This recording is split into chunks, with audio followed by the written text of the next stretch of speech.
Hello friends, my name is Irshad Ahmad and welcome to our YouTube channel. तो हमने क्या start किया था, हमने क्लास 9 साइंस का चैप्टर और मैटर इन आवर सराउंडिंग को स्टार्ट किया था। तो आज का हमारा क्या लेक्चर है, आज का हमारा टॉपिक है डिफ्यूजन के बारे में। तो सबसे पहले हम समझते हैं कि हमने पिछली वीडियो में क्या कवर किया था। हमने पिछली वीडियो में कवर किया था कि मैटर की कुछ कैरेक्टरिस्टिक्स होती है, उसको हमने एक्टिविटी से समझने की कोशिश की थी। तो आज के वीडियो में हमारा क्या होगा, आज के वीडियो में हम पढ़ने वाले हैं डिफ्यूजन के बारे में। तो वीडियो को यहीं पे स्टार्ट करते हैं। सबसे पहले समझते हैं कि डिफ्यूजन क्या होता है। Diffusion means the spontaneous intermixing of particles of two different types of matter is called diffusion. तो डिफ्यूजन का मतलब होता है स्पॉन्टेनियस इंटरमिक्सिंग। स्पॉन्टेनियस का मतलब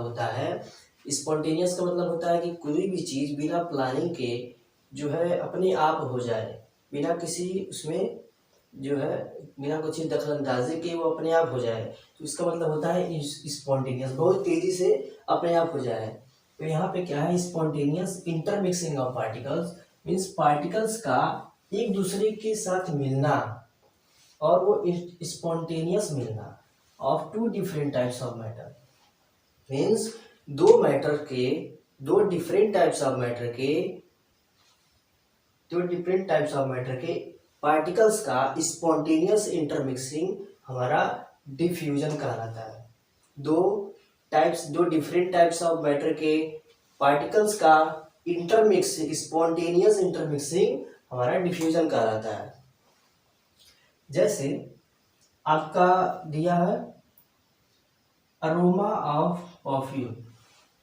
जैसे आप अपने कमरे में अगर आप परफ्यूम लेते हैं और उसको स्प्रे करते हैं तो उसके जो पार्टिकल्स है वो एयर के पार्टिकल्स के साथ इंटरमिक्स कर जाता है, और वो इंटरमिक्स करने से पूरे कमरा जो है वो फ्रेग्रेंस के अरोमा के फ्रेग्रेंस से जो पूरा कमरा फैल जाता है। जैसे डिफ्यूजन का एग्जाम्पल है, तो आप दो सिलेंडर लीजिए,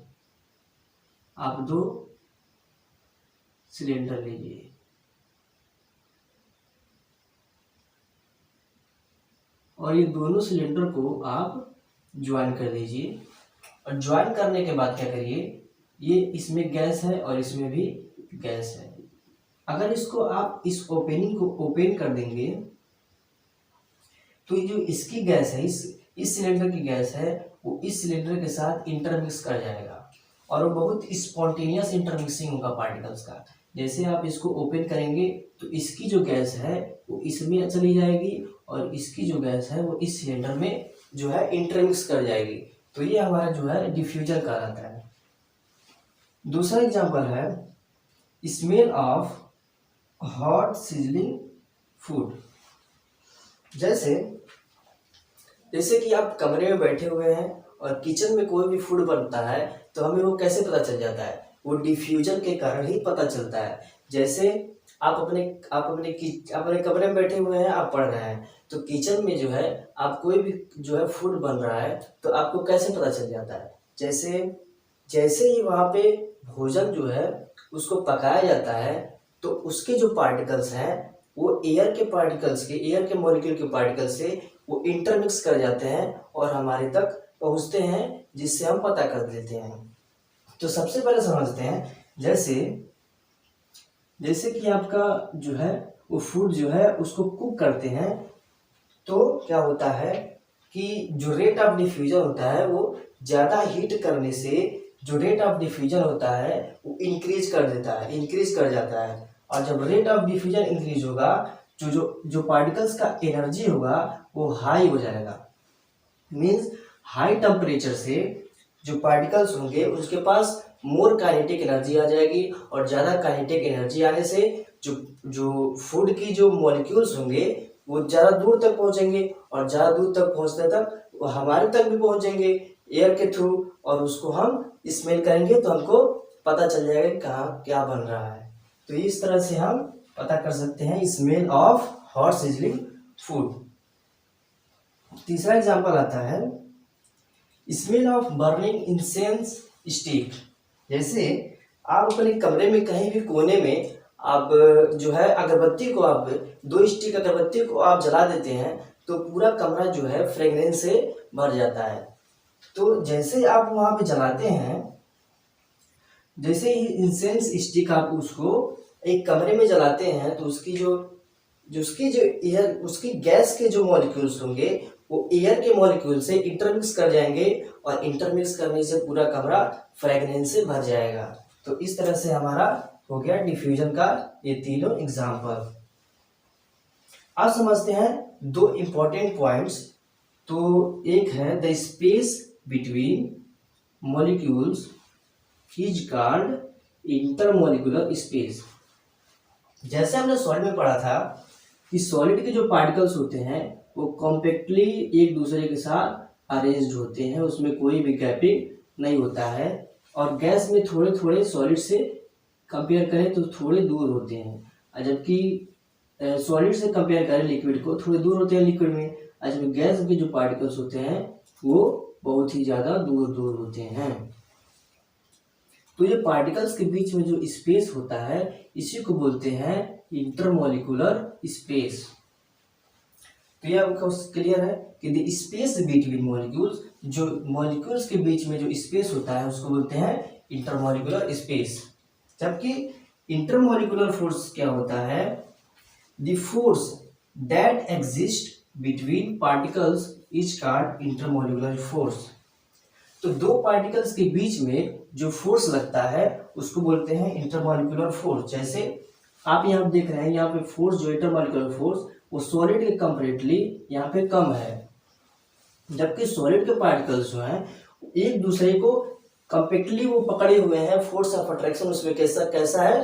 फोर्स ऑफ अट्रैक्शन उसमें बहुत ज़्यादा है। जैसे आप देख सकते हैं जो पार्टिकल्स हैं वो एक दूसरे को तेजी से पकड़े हुए हैं, इसका मतलब इसमें फोर्स ऑफ अट्रैक्शन बहुत ज़्यादा है। पार्ट फोर्स वह फोर्स जो एग्जिस्ट करता है बिटवीन के बीच में, 2 पार्टिकल्स के बीच में, उसको बोलते हैं इंटरमॉलिक्यूलर फोर्स। तो ये हमारा हो गया एग्जाम्पल इसका इंटरमॉलिक्यूलर फोर्स का। तो ये दोनों पॉइंट्स आपको क्लियर होना चाहिए, क्योंकि जब हम कंपेयर करेंगे सॉलिड लिक्विड गैस को तो ये दोनों समझना पड़ेगा आपको। अब आपका होमवर्क है कि आप कमेंट करके आपको बताना है कि इन तीनों में सबसे ज़्यादा जो है फोर्स ऑफ अट्रैक्शन किस में है। आपका ये होमवर्क है कि आप कमेंट सेक्शन में इसको लिख के जरूर बताइएगा। चलते हैं अगले टॉपिक पर। तो अब स्टार्ट करते हैं स्टेट्स ऑफ मैटर। तो हमने पढ़ चुका है कि सॉलिड की जो होती है, मैटर की जो होती है 3 स्टेट्स होती हैं, और वो है सॉलिड, लिक्विड और गैस। तो हमने पढ़ा है कि स्टेट्स ऑफ मैटर 3 होती हैं, सॉलिड, लिक्विड और गैस। तो ये होते हैं स्टेट्स ऑफ मैटर।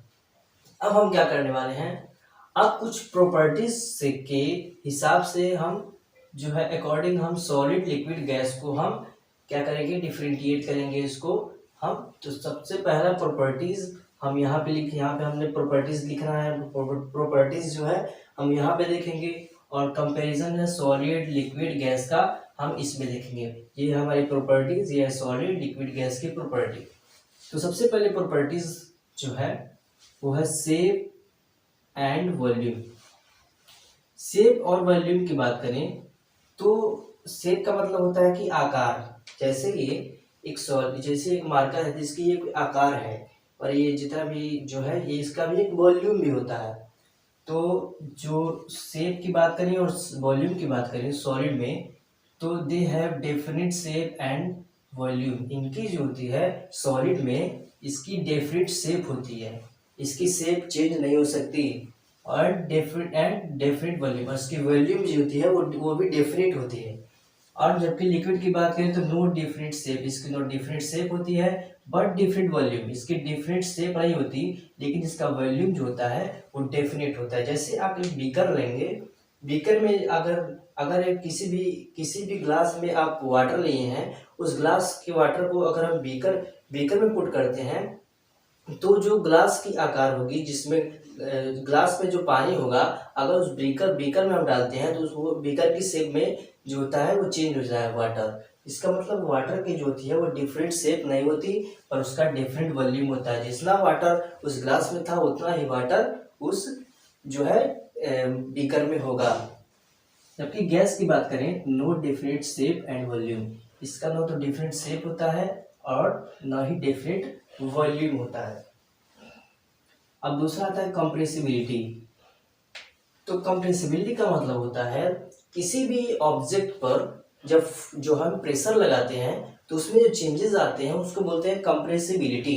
जैसे आप एक फोम को लेंगे, उसको कंप्रेस करेंगे तो उसमें जो फोर्स लगाने पर जो चेंजेस आता है वो होता है कंप्रेसिबिलिटी। सॉलिड में कंप्रेसिबिलिटी की बात करें तो इसमें नेग्लिजिबल मतलब बहुत ही कम जो होता है वो कंप्रेसिबिलिटी होता है। लिक्विड में more than solid less than gas, solid के हिसाब से उसमें जो है लिक्विड में ज़्यादा होता है कंप्रेसिबिलिटी और गैस से थोड़ा सा कम होता है। जबकि गैस की बात करें तो ये हाईली कंप्रेसिबल होते हैं, इनको हम कंप्रेस करके इसको लिक्विफाइड कर सकते हैं। जैसे कि आप सिलेंडर गैस को देखे हैं, सिलेंडर गैस में जो गैस है उसको लिक्विफाइड किया जाता है। तो इस तरह से हम हाईली कंप्रेसिबल इसको हम कंप्रेस कर सकते हैं इसको गैस को। तो ये हो गया कंप्रेसिबिलिटी। अब आता है इंटरमॉलिक्यूलर स्पेस। सॉलिड की बात करें इंटरमॉलिक्यूलर स्पेस की, इसमें लिस्ट सबसे कम होता है इंटरमॉलिक्यूलर स्पेस, लेसर इसमें थोड़ा कम होता है, मोर देन अदर इन दोनों से इंटरमॉलिक्यूलर स्पेस ज़्यादा हो। इंटरमॉलिक्यूलर स्पेस मीन्स बताया था मैंने अपने पिछले वीडियो में, दी जो स्पेस पाए जाते हैं दो मॉलिक्यूल के बीच में उसको बोलते हैं इंटरमॉलिक्यूलर स्पेस। जैसे आप यहाँ पे देख सकते हैं सॉलिड की जो इंटर स्पेस है बहुत ही कम है, जो है इसमें बोल सकते हैं कि बहुत लिस्ट है।